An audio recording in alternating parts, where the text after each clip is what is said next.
Amici rossoneri, è il momento di scendere in campo, perché è tornato il Fanta dei milanisti. In palio ogni giornata ci sono maglie ufficiali del Milan, buoni Amazon da 100 euro e, tra i premi finali, iPhone 16, MacBook Pro 14 pollici e molto altro. 270 crediti per la rosa, mercato sempre aperto, ma soprattutto solo milanisti. Sfida gli speaker di Radio Rossonera e gli altri ascoltatori. L'iscrizione costa solo 19,99 € per tutta la stagione. Vai su fantalgoritmo.it/Radio Rossonera e affrettati, perché in caso di spareggio vince chi si è iscritto prima.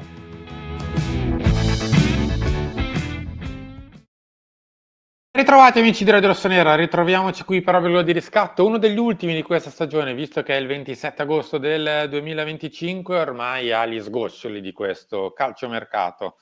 Saluto Enrico Boiani, ciao Henry. Ciao, buongiorno a tutti e ben ritrovati, come diciamo sempre, soprattutto a chi ci supporta attraverso i like, pollice in su, i commenti qua sotto dicendoci la vostra, le iscrizioni che sono gratuite e gli abbonamenti a 2,99 €. Grazie mille a tutti ragazzi, continuate così. Allora, dobbiamo ovviamente fare il punto della situazione su quelle che sono state un po' le richieste di Massimiliano Allegri. Richieste importanti, visto che sono una per reparto e adesso ne dobbiamo parlare, e contestualmente avverrebbero anche delle uscite a quel punto. Non una per reparto perché davanti siamo cortissimi, però insomma, ci saranno anche delle uscite. Io partirei da qui prima di parlare delle entrate, perché oltre alla questione Alex Jimenez, che sia una questione tecnica, ma in realtà è più una questione, diciamo così, non so come chiamarla, perché Disciplinare? Di gestione, diciamo così. Andrebbe via in prestito un anno con diritto di riscatto, non tanto perché non possa piacere il suo apporto in campo, non tanto perché poteva essere utile alla causa, anche perché, come detto, sugli esterni siamo già un pochino corti, destra, sinistra, poteva giocare entrambi i lati, eccetera, eccetera, ma perché, insomma, nelle ultime settimane, eccetera, certi atteggiamenti che già ogni tanto si erano già visti in passato sono tornati a essere presenti e magari rispetto al passato non sono tollerati o ancora tollerabili. E quindi, insomma, anche per figlio di queste decisioni extra, c'è la possibilità concreta che possa partire e quindi partirà probabilmente entro la fine di questo mercato. Vabbè, ci sta, cioè nel senso che ognuno può avere i suoi gusti con Jimenez. Io, ad esempio, ritengo che Jimenez sia un ottimo prospetto e è già un più che discreto giocatore. È ovvio che ha un aspetto caratteriale, comportamentale vivo, vivace e acceso. Il punto è che spesso varca la linea del vivace e diventa deleterio. Ecco, su questa cosa magari qualche allenatore chiude gli occhi per, diciamo, avere quello che ti può dare in campo, come magari è accaduto l'anno scorso. Altri allenatori invece non transigono e probabilmente è il caso di Allegri. Ecco, quindi cosa stai facendo? Dove stai andando? Sto accendendo la luce perché mi sono reso conto che appena è passata una nuvola, ciao, vediamo, che qualità. Perfetto, tutte queste cose live. Dicevo, un apporto in campo che magari per qualche allenatore viene prima dei comportamenti, aspetti caratteriali, eccetera, per altri allenatori no. Quindi magari Allegri ha ritenuto che certi comportamenti, certi atteggiamenti non andassero bene e quindi preferisce che il ragazzo non faccia parte della rosa. Ecco, magari lo stesso giocatore non si trova bene, alla fine è un rapporto a 2 direzioni, no, quello tra giocatore e allenatore e quindi per questi motivi qua probabilmente verrà ceduto. Non penso che dobbiamo strapparci le vesti per la cessione di Jimenez in sé. È ovvio che, cioè, stiamo solo dando via giocatori, quindi a una certa dovranno anche arrivare i giocatori. A proposito di uscite, guarda Harry, ne facciamo subito un'altra, poi come detto andiamo alle entrate tra Rabiot e compagnia. Yunus Musa, che nel caso parte solo se arriva qualcuno, ovviamente, perché qui davvero siamo, cioè, non corti di più a quel punto, perché peraltro Yunus era uno di quelli che proprio potevi anche adattare esterno alla bisogna. Quindi l'operazione con l'Atalanta intorno ai 24-25 milioni c'è. Non facciamo lo stesso errore di inizio mercato che ci siamo detti, beh, magari l'operazione c'è, è in piedi ed è fattibile.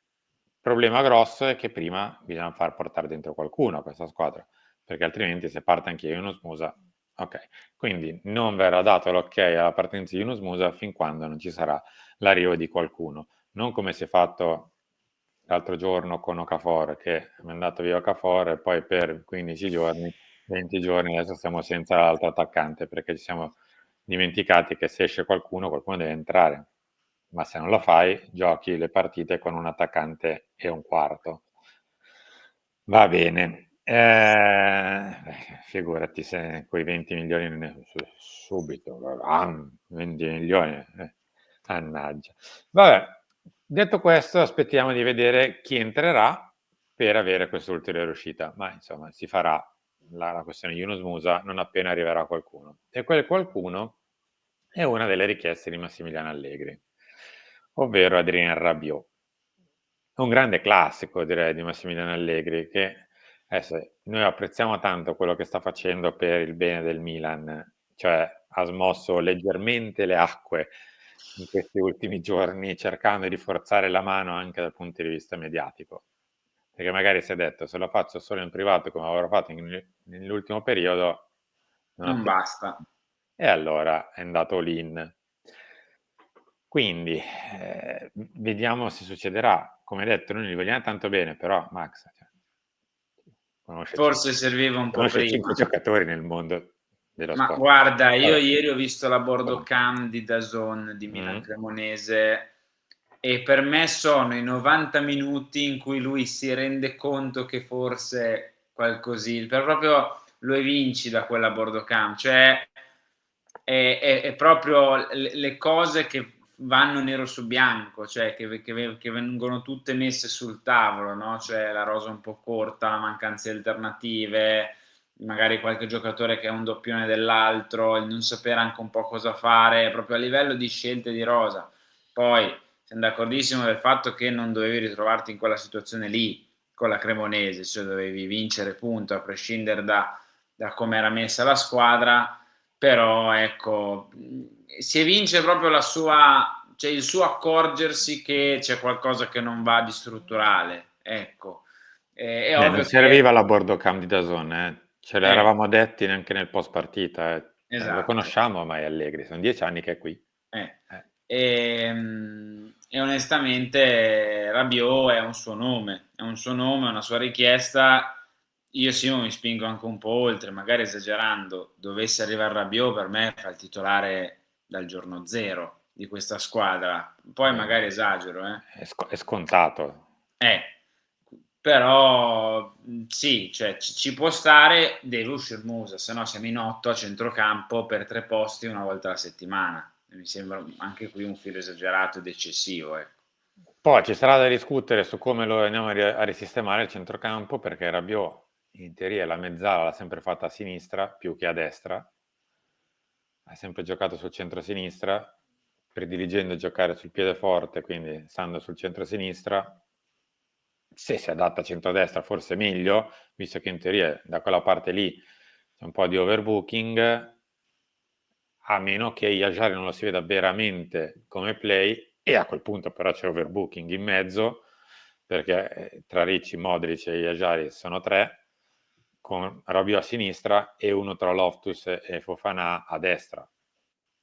Avrebbe già un pochino più senso, ma c'è un overbooking mostruoso in mezzo. Ma al di là di questo, insomma, se l'allenatore ti chiede un giocatore ogni tanto, invece di andare a prendere i ventenni a caso perché sono potenzialmente non sbagliabili, perché anche se dovessero far male, poi più o meno riesci sempre a rivenderli, e quindi del lato sportivo te ne freghi altamente, ogni tanto andrebbe anche ascoltato. E speriamo lo si ascolti, magari forzando la mano, come è stato fatto in questo. Vabbè, Simo, l'overbooking in mezzo per me lascerà un po' il tempo che trova, nel senso che io non ho nulla contro il ragazzo, anzi mi sembra un bravissimo ragazzo, molto professionale, ancora può crescere tanto, e parlo di Ricci, ma è un giocatore che né l'allenatore né il direttore sportivo del Milan volevano, un giocatore che è stato scelto a gennaio da altre persone, da altre situazioni, e che è arrivato al Milan, perché Tare avrebbe voluto Granit Xhaka, Allegri probabilmente pure, anzi Allegri o Rabiot, cioè penso agli interessi di Xhaka o di Ricci, parlo di Ricci, e l'overbooking in mezzo per me, cioè, durerà poco, nel senso che uno di questi sarà panchinaro fisso, cioè entrerà, se entrerà, a una certa. Non penso che li vedremo tutti e tre insieme, Modric, Ricci e Asciari, onestamente, No, soprattutto se dovesse arrivare Rabiot. ovviamente no. Al di là di questo, dobbiamo parlare un po' anche della situazione in sé, ovvero che Adriano Rabiot è pressoché fuori rosa in questo momento al Marsiglia, nel senso che ci sono stati dei leggerissimi screzi all'interno del gruppo, c'è stato anche un vis-à-vis pesante con un altro giocatore della rosa che ha comportato questo. Ovviamente De Zerbi vorrebbe cercare di risistemare la situazione, perché l'anno scorso Rabiot è stato fondamentale per arrivare secondi in campionato, ovviamente un giocatore importantissimo, nazionale francese, eccetera, eccetera, eccetera. E quindi sta cercando in tutti i modi di riconciliare la situazione, cosa che però al 27 agosto ancora non si è riconciliata. Detto questo, oltre al Milan, non è che se Rabiot a un certo punto si ritrova sul mercato non c'è nessuno. Ad esempio, gli sta mettendo gli occhi addosso il Tottenham e qualche altra squadra. Noi abbiamo un piccolo problema, che non giochiamo lo straccio di una coppa. Quindi se Rabiot ci sceglie è perché c'è Max, detto proprio papale papale. Sì, poi il Marsiglia ha anche già venduto Rowe al Bologna, quindi in realtà la risoluzione di quella situazione, oltre al mettere fuori rosa entrambi subito per questo grosso litigio che c'è stato, è stata dei due allontanare in primo luogo Rowe e non Rabiot. Non Rabiot. Perché comunque, cioè, i giocatori hanno le categorie, come si suol dire. Però sì, cioè, il fatto di non giocare la Champions, magari per uno come Rabiot che è arrivato a una certa, che già ha incamerato una vagonata di soldi per i contratti precedenti, soprattutto alla Juve, magari adesso vuol dare un pochino più di privilegio alla Champions League, al competere ad alti livelli, e se viene da te perché c'è Allegri. Cioè, è inutile che ci giriamo intorno, perché è sempre stato pupillo di Allegri, ha sempre fatto bene con Allegri, e quindi l'aveva anche detto in un'intervista qualche mese fa: se Allegri chiama io ci sono. Quindi poi magari le cose sono un po' cambiate nel mentre, non lo so, però comunque è per quel motivo lì. Tralasciamo un secondo la questione Vlahovic, che come detto è un'altra delle richieste di Allegri, perché se Allegri può scegliere, ovviamente non prende Arder, ma prende Dusan Vlahovic, ed è un'altra delle sue richieste.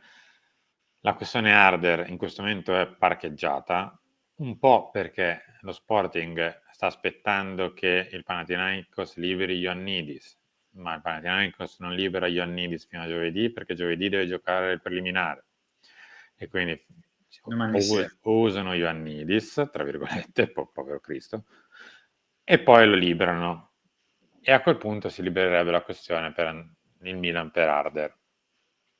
Però mercoledì 27 agosto, e qui è una, te lo dico già a tutti, pura sensazione.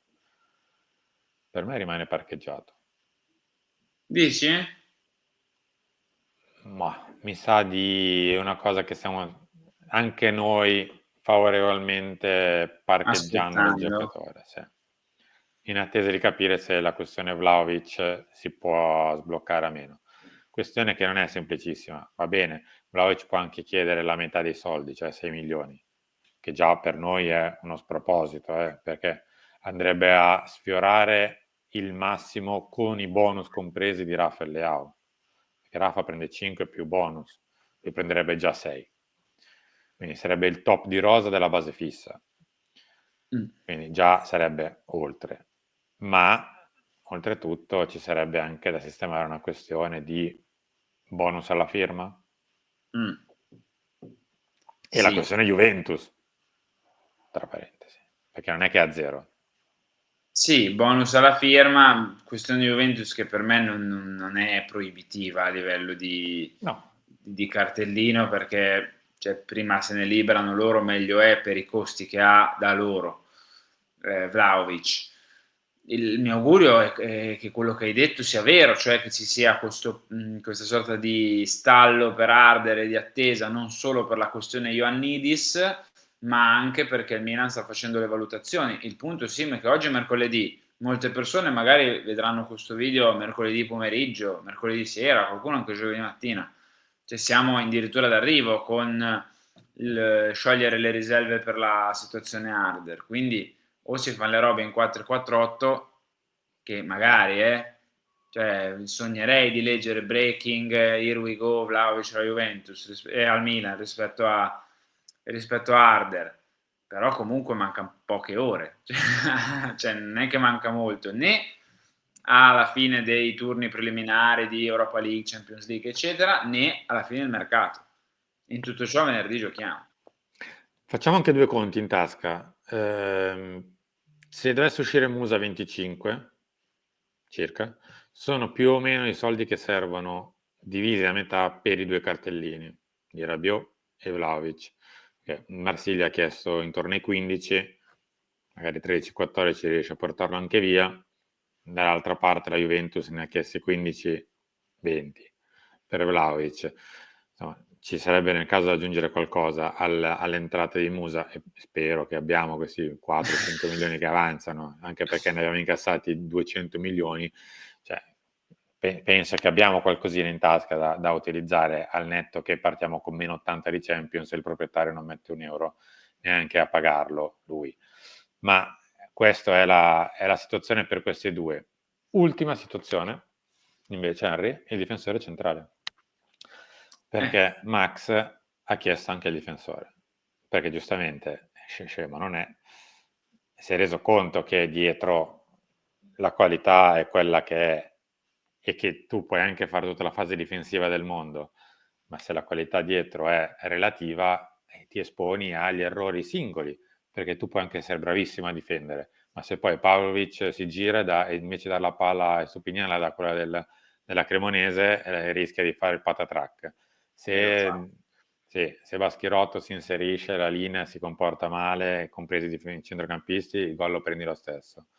Uguale per la situazione di Bonazzoli, uguale per le situazioni pericolose contro il Bari, uguale per altre situazioni che abbiamo visto anche nelle amichevoli, perché non è che non abbiamo preso gol. Tu puoi avere tutta la qualità del mondo in panchina per allenare, ma se poi i giocatori all'improvviso in campo sbagliano il gesto tecnico o la scalata difensiva loro, ti esponi ai gol. Morale ha chiesto un difensore centrale.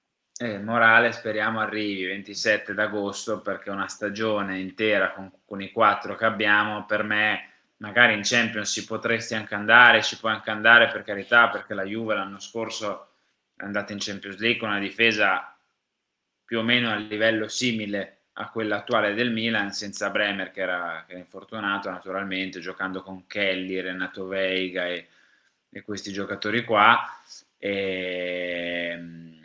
però comunque si arriva meglio, direi, no? Tu puoi anche andarci in Champions League, però si arriva meglio, ecco. No, ma è indubbio che al Milan serve un difensore centrale, e per quanto mi riguarda o è il centrale classico, che gioca in mezzo, anche un po' bravo a leggere le situazioni, oppure è il braccetto di sinistra, o un difensore mancino, o un difensore destro che può giocare a sinistra. Quindi comunque sul centro-sinistra, anche perché a destra tra Tomori e Winter, uno l'hai comprato peraltro sul centro-destra, vorrebbe dire comprare un altro che è bravo a giocare a centro-destra. No, è una follia. Quanti ne facciamo che giocano a centro-destra? No, serve centro/centro-sinistra. Esatto. Sì. Va bene, ne parleremo già direttamente a Lancia Talk nel pomeriggio. Henry, grazie. Ciao, a più tardi. A dopo.